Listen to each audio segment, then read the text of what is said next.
Prologue: the spark of arrogance. It began on the outer rim, where humanity's colonies touched the shadows of older empires. The Korathi Dominion, a race of scaled warriors drunk on their long history of conquest, set their eyes on a small human outpost called Helios Prime. To them, it was not a target of strategy, but of contempt. They descended in fleets of burning silver, not with the efficiency of war but with the relish of cruelty. Cities were incinerated to ash.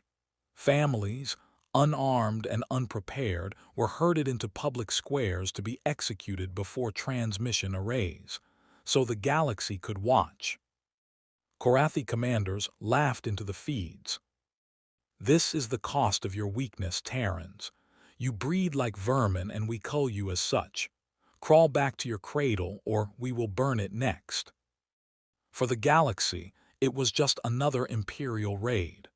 For humanity, it was a wound that cut deeper than any before. Chorus of mockery. The Korathi celebrated their cruelty as art. Across the networks, they replayed the burning of Helios Prime as if it were theater. Entire arenas on Korath filled with citizens chanting as footage looped. The screams of children became their soundtrack, the crumbling towers their applause. And beyond the Dominion, others joined the chorus. The Drath Confederacy sneered that humanity was too civilized to retaliate. The Veil cartels whispered that Earth's diplomats would draft treaties, not armies. The Olari priests mocked that humans had no blood memory, no instinct for vengeance. The galaxy believed it had humanity measured, a promising but naive species, armed with words instead of wrath.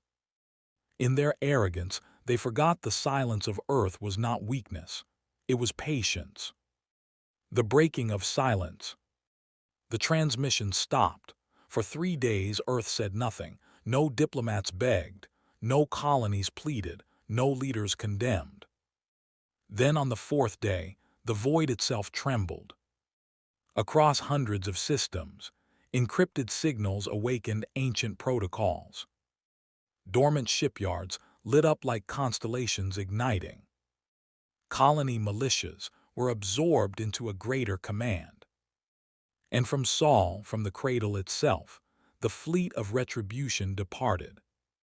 To outsiders, it seemed impossible. No one had imagined the scale of what humanity had prepared in silence. Dreadnoughts that blotted out suns. Carrier groups whose drone clouds eclipsed the stars. Strike teams in black armor, faceless and resolute, deployed with the precision of storms. The galaxy realized too late that the silence had not been peace, it had been sharpening. The first answer. The Korathi held a victory parade above the charred remains of Helios Prime, banners of conquest unfurled across orbit. That was where humanity struck first. The fleets did not announce themselves. No warning, no negotiation. They emerged from hyperspace in perfect formation, like a black wall sliding from nothingness. The first salvo split the Korathi flagship in half. Its death scream carried across every channel that had once broadcasted their mockery. Then came the voice, cold, unyielding. "This is Earth Command. For the crimes against Helios Prime, for the blood of our people, for the laughter at their suffering, judgment is delivered. To all who harbor the Korathi, withdraw. To all who doubt us, watch." It was not a battle. It was a demonstration. Korathi fleets were dismantled with surgical precision. Cities on their border worlds were spared, but every military installation was obliterated in minutes. Their command chain collapsed not from lack of soldiers, but from sheer disbelief that anyone humans could answer them with such merciless clarity. The rising storm. Word spread faster than light. The galaxy watched in real time as a young species became executioner. Some dismissed it as vengeance spent, a single blow for Helios Prime. But then the mobilization deepened. Entire armadas left orbit around Earth. Reserve fleets, ships no one even knew existed, poured from hidden docks, inside gas giants and asteroid belts.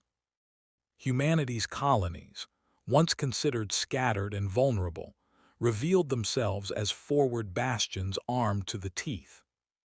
The galaxy whispered, how long had they been preparing for this?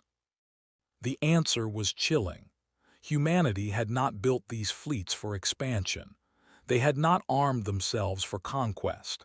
They had built them for this moment, for the inevitable day when arrogance would test their restraint.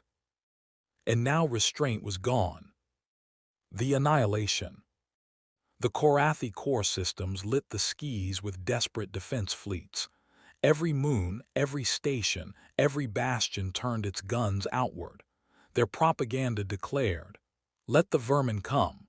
The Dominion has stood for 10,000 years. Humanity will break upon us like waves on stone." The waves came, and stone shattered. Human fleets descended in layers, more than sensors could count. Rail cannons fired streaks of light that split planet-side fortresses open like ripe fruit. Kinetic strikes tore through fleets before their commanders could issue orders. Orbital bombardments were swift, exacting, and relentless. On the ground, human soldiers landed not as men but as storms. Armored battalions advanced through fire without pause. Cities surrendered only to discover surrender meant nothing.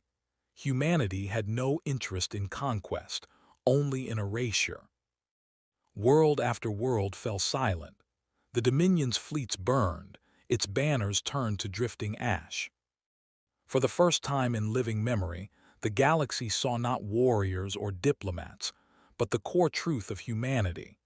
A species that endures in silence, but when roused, unleashes vengeance with the fury of creation itself. The collapse of laughter. The arenas on Korath, once filled with cheering masses mocking humanity, became morgues. Silence swallowed the planet as news feeds stuttered and died. The Drath Confederacy, once sneering, cut off all transmissions about humanity. Their leaders burned archives that mocked Terrans. The Veil cartels erased every deal with the Dominion, fearful that guilt by association would bring human fleets to their doorsteps. The Olari priests fell into stunned silence, their sermons shifting overnight from mockery to desperate hymns warning never to provoke Earth. What began as laughter turned to horror, then to dread. The galaxy finally understood. Humanity's true nature was not mercy, nor cowardice, nor restraint. It was vengeance deferred, and when it came, it was absolute. The aftermath, a new silence. The war did not last years. It did not even last months. In 43 days, the Korathi Dominion ceased to exist. The galaxy expected a declaration of empire, a human flag planted over conquered worlds. Instead, Earth withdrew. The fleets returned not with trophies but in silence. The soldiers disappeared back into their storm. No speeches of victory, no proclamations of dominion, only ruins left behind as warnings. In cantinas, in temples, in trading halls across the stars, survivors whispered the same phrase: "Never provoke Earth again."